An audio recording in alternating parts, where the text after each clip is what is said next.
remake, remaster, all these things are never actually making us surprised until I've seen this game. Front Mission is actually out, and oh my god, after the first Front Mission remake, I found myself eagerly anticipating to advance that something might come in the future with this installment.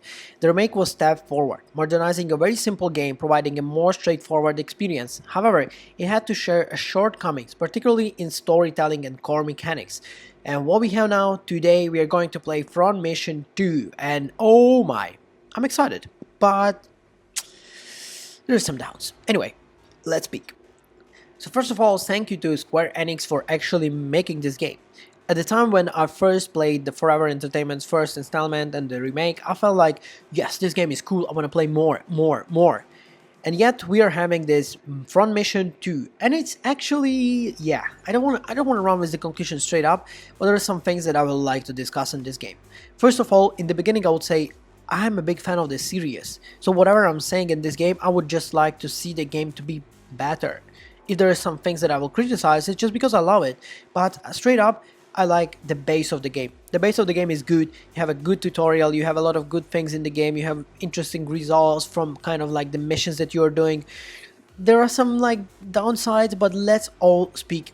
So the main thing for me was the storyline. Storyline, I was not really excited from the first series, and it was like a little bit of downside for me. And then the second part, the plot is really notably more integrated and compelling than its procedures, but at the same time, it evolves into submissional themes such as repercussion of international colonization, funnel of the narrative that is aiming toward the meaningful messages, prune translation of several undermines that is impact.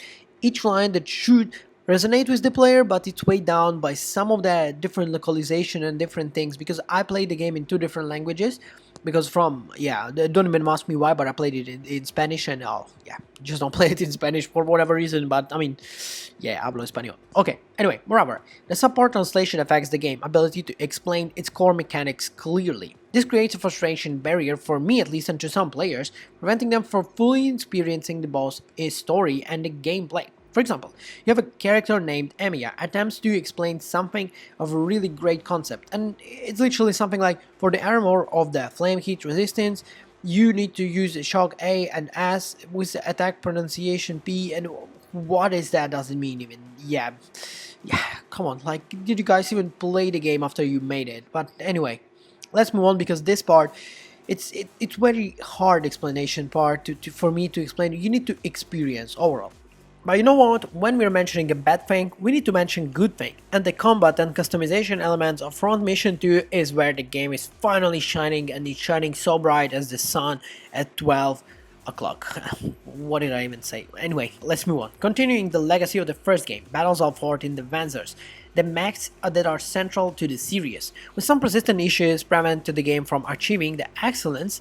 There is so much to appreciate here. The fundamental framework hasn't changed drastically. Wanzer still feature upgradable parts, various weapons to equip, a limited kind of like range of repair items, and numerous paint jobs. The game remains a tactical RPG played out as an isometric grid, with the turns of alternating between the player and an enemy. The numerous informational updates intentionally Front Mission 2 from its predecessors, introducing the system, where the weapons specialize in different types of the damage, such as fire, shock, and armor, and all of these different things that are working very well. The melee short range and the long range weapon system has been refined, ensuring that the long range missiles are actually gonna give you a lot of overpowered things, but at the same time they are quite balanced. So one thing I really love in this game compared to the first one is that, guys, the balance in this game feels amazing.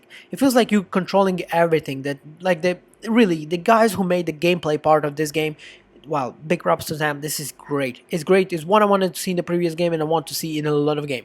A missile might hit different targets, like for example, sometimes there are issues, like I will say to you this one, like I aim for the left arm and then I hit the right arm, which might be a real threat, but at the same time it's come on, believe me, like it's not a big deal.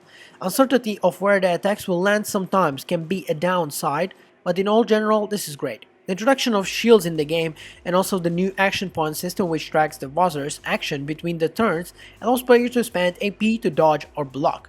While helpful, it still something feels like a gamble, leaving the players hoping for the best. Despite the improvements, the local issues, I have to say, overall experience is great. Compared to the front mission first remake, the sequel increases the complexity, demands a clear explanation. However, future patches I think will actually fix all of these things. For now, it's actually good. Like, I like the first one, but I love the second one. I love a lot of things about it. Like, and if I wasn't a fan of series, of course I would be a little bit frustrated with most of the things, like localization and some mechanical things. But believe me, like, when you learn the game, when you understand how it plays, some things that how basically the game moves around, you will start liking it. Like, trust me, like, really guys, trust me, like, this is something that you will be like, oh, okay, now I understand why people are playing this game. All of the things that are making it down, believe me, there's a lot of things that are making it as an up. So if you would ask me, is it a good game? I'll tell you, it's a great game. So try it.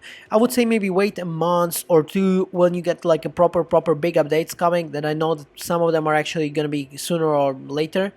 But believe me, you will love the game when you play it. So yeah, thank you for watching this video. I hope you liked watching this as much as I like recording these videos for you guys. And I'll see you in the next one. Bye.